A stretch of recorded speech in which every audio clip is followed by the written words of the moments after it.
ఇక సీఎం మాట్లాడుతూ అదానీతో తమది అక్రమ బంధం కాదని తేల్చి చెప్పారు. తమ ప్రయత్నం రాష్ట్రాన్ని డెవలప్ చేయడమే తప్ప మరొకటి ఏమీ కాదని అన్నారు. విపక్షాలు అర్థం లేని ఆరోపణలు చేయటం వల్లే అదానీ ఇచ్చిన విరాళాన్ని కూడా ఇప్పుడు వెనక్కి ఇచ్చేస్తున్నట్టుగా ప్రకటించారు సీఎం.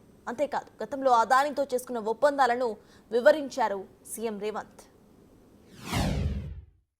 అనవసరమైన చర్చలలో తెలంగాణ ప్రతిష్ట కానీ వ్యక్తిగతంగా నా గురించి చర్చ జరగడం మా మంత్రివర్గ సహచరులకు నాకు ఎలాంటి సుతారము ఇష్టం లేదు.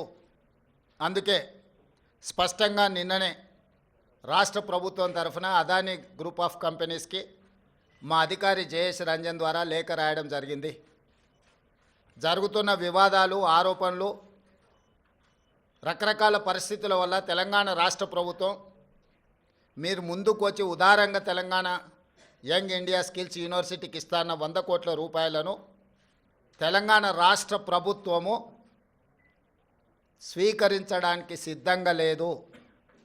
కాబట్టి దయచేసి మీ 100 కోట్ల రూపాయలను యంగ్ ఇండియా స్కిల్స్ యూనివర్సిటీకి బదిలీ చేయొద్దు అని చెప్పి విస్పష్టంగా వారికి లేఖ రాయడం జరిగింది. ఈ పత్రికా సమావేశం ద్వారా పక్క రాష్ట్రాలు, పక్క దేశాలలో అదానీ గ్రూప్ ఆఫ్ కంపెనీస్ మీద జరుగుతున్న వివాదానికి తెలంగాణ రాష్ట్ర ప్రభుత్వానికి ఎలాంటి సంబంధం లేదు.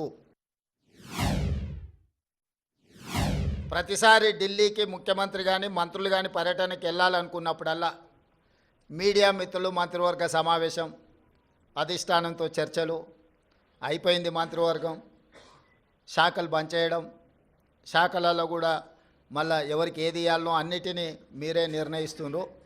ఈ ఢిల్లీ పర్యటన ఓం బిర్లా లోక్సభ స్పీకర్ గారి కూతురు యొక్క వివాహ కార్యక్రమం ఉన్నది.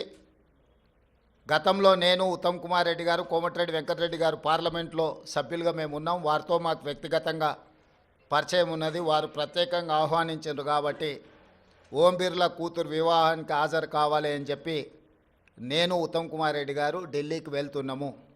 ఈ పర్యటనకు రాజకీయ ప్రాధాన్యత లేదు. ఈరోజు సాయంత్రం వివాహ కార్యక్రమంలో పాల్గొని రేపు తెలంగాణకు సంబంధించిన లోక్సభ, రాజ్యసభ సభ్యులతో ఒక సమావేశాన్ని ఏర్పాటు చేసి రాష్ట్ర ప్రభుత్వానికి రావాల్సిన నిధులు, ఇవ్వవలసిన అనుమతుల మీద కేంద్ర ప్రభుత్వంలో మంత్రులను, ప్రధానమంత్రితో సహా లోక్సభలో ప్రస్తావించడానికి అవసరమైన విషయాలను వాళ్ళతో చర్చించి వాళ్ళకు కొన్ని సూచనలు చేసి దానికి సంబంధించిన లేఖలు మా పార్లమెంట్ సభ్యులందరికీ కూడా ఇచ్చి పార్లమెంట్లో ప్రస్తావించడానికి అవసరమైన సమాచారాన్ని వాళ్ళకి ఇవ్వడం ద్వారా తెలంగాణ రాష్ట్ర ప్రజల యొక్క ప్రయోజనాలను, రాష్ట్రానికి రావాల్సిన నిధులను, అనుమతులను రాబట్టుకోవడానికి ఒక కార్యాచరణ రేపు నిర్ణయించుకుంటాము.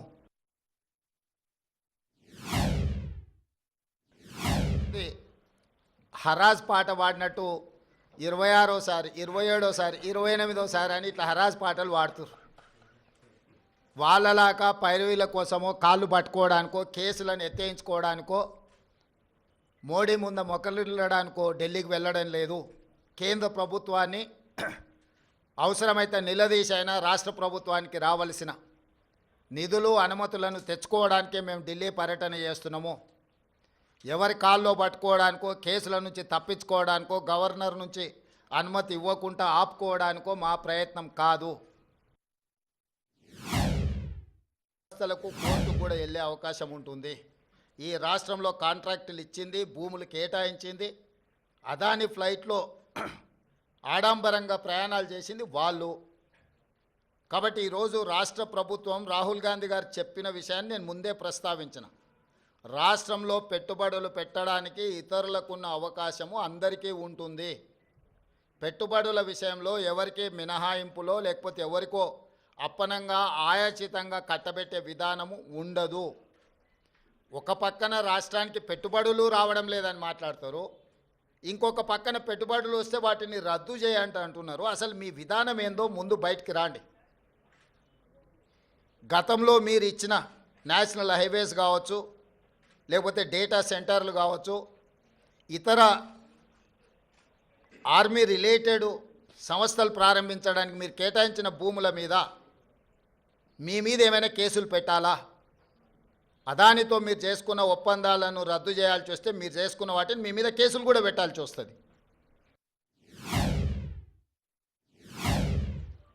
మళ్ళీ విచారణ ఏంగానే చూసిరా నా మీద కేసులు పెడుతురని ఒకలా ఏడుపులు ఏడుస్తుంటాడు.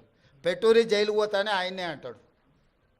ఎప్పుడెప్పుడు జైలుకు పోదామా, జైల్లో పోయి ఉందామా అని ఆయన ఏమనుకుంటున్నట్టు నిన్నవనేదో పేపర్లో చూసిన జైలుకు పోయిన వాళ్ళందరూ అయిందనా ఆ లెక్కన ముందుగాల వాళ్ళ చెల్లెలు పోయింది. మరి ఆల్రెడీ వాళ్ళ చెల్లెలు జైలుకు పోయి వచ్చింది. అట్లా కూడా ఈయనకు అవకాశం లేదు కదా. ఆ ఛాన్స్ ఒకవేళ తీసుకుంటే కేసీఆర్ ఫ్యామిలీలా ఆల్రెడీ వాళ్ళ చెల్లెలు జైలుకు పోయి వచ్చింది. ఆ ఛాన్స్ ఆల్రెడీ వాళ్ళ చెల్లెలు కొట్టేసింది. ఆ ఫ్యామిలీలో ఉన్న పోటీని తట్టుకోలేక. కాబట్టి ఇట్లాంటి చిల్లర ఆలోచనలు మానాలి. 10 ఏళ్ళు మంత్రి చేసినోడు, అమెరికాలో చదువుకొచ్చినోడు, కొంచెమన్నా జ్ఞానంతో కొంచెమన్నా ఆలోచన విజ్డమ్ వాడాలి కదా. ఆ విజ్డమ్ వాడకుండా అన్ని చిల్లర మాటలు మాట్లాడుకుంటా